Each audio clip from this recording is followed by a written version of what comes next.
Breaking news: Leafs has just been revealed, taking everyone by surprise. Our journalists have managed to obtain this valuable information. However, before we discuss the details of the news, I kindly ask you to subscribe to the channel, aiming to soon surpass the number of subscribers of Canadians.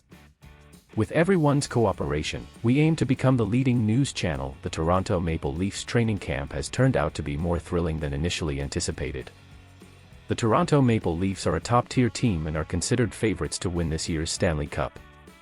Consequently, it was believed that there wouldn't be many open positions in training camp.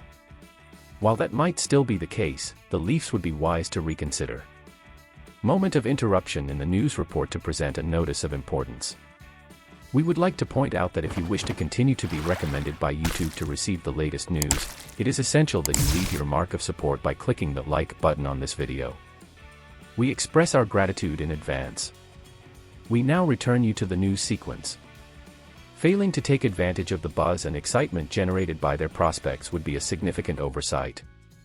The team is currently over the salary cap, their bottom six forwards are struggling to perform, and their defense is undeniably the weakest among all contenders.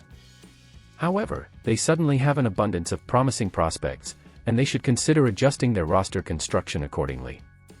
The Toronto Maple Leafs should seize the opportunity. One of the primary frustrations with the Brad Treliving era has been the addition of unnecessary role players who may have name recognition but, upon closer examination of their statistical profiles, don't appear to be more than replacement-level players. I'm referring to Domi, Klingberg, Kampf, and Reeves, a collective $11 million in spending that is arguably the least wisely allocated TML money since the signing of David Clarkson. Certainly, these players are on the roster, and they might even prove to be effective. However, the risk has always been that they would block more promising players, and that now seems to be the case. Pontus Holmberg and Alex Steeves should be on the fourth line, not Sam Lafferty and David Kampf. But that's no longer the least of our concerns. This is especially true after the impressive training camp performances by four of the Leafs' top prospects. Matthews Knies is assuredly ready for the NHL. Nick Robertson is a bit of a question mark, but he's likely to join the team sooner rather than later, even if he doesn't make the initial cut, which would be a significant mistake. Easton Cowan and Fraser Minten, however, are the real revelations of this year's Leafs camp.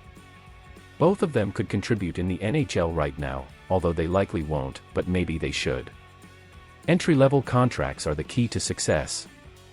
Imagine how much stronger this team could be with multiple players making an impact while earning less than $1 million. I've lost count of how many times I've emphasized that developing talent outside the top 10 draft picks could significantly boost the Leafs' chances of winning the Stanley Cup.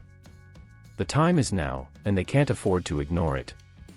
The opportunity to replace costly role players with a team of exciting young stars is incredibly enticing. Unfortunately, it's more likely to happen next season for Cowan and Easton. Still, if it were up to me, both of them would make the team. Having Robertson, Knies, Cowan, and Easton to complement the core four is exceptionally promising, and it provides the Leafs with numerous options. If they need to get under the salary cap, they can do so while still fielding a formidable team, possibly even stronger. This could also be the chance to resolve the Nylander situation. The team is in dire need of an elite defenseman, and with four potential star forwards on the rise, making a move from strength to address this weakness is now even more apparent than it was last week. Liljegren deserves a spot in the top four. Holmberg and Steeves should be on the roster. Robertson needs a role as a scorer, and Cowan and Minten should be given 9 games with the opportunity to avoid returning to junior hockey. And let's not forget Joseph Woll, who, if he builds on last year, could seize the crease and become a superstar himself. What's up, fans? What's your take on this news? Are you in agreement with it or do you have an opposite view? Don't hesitate to share your opinion in the comments below. This contributes significantly to our beloved team being aware of your points of view. Stay tuned, as I will return with more news at any moment.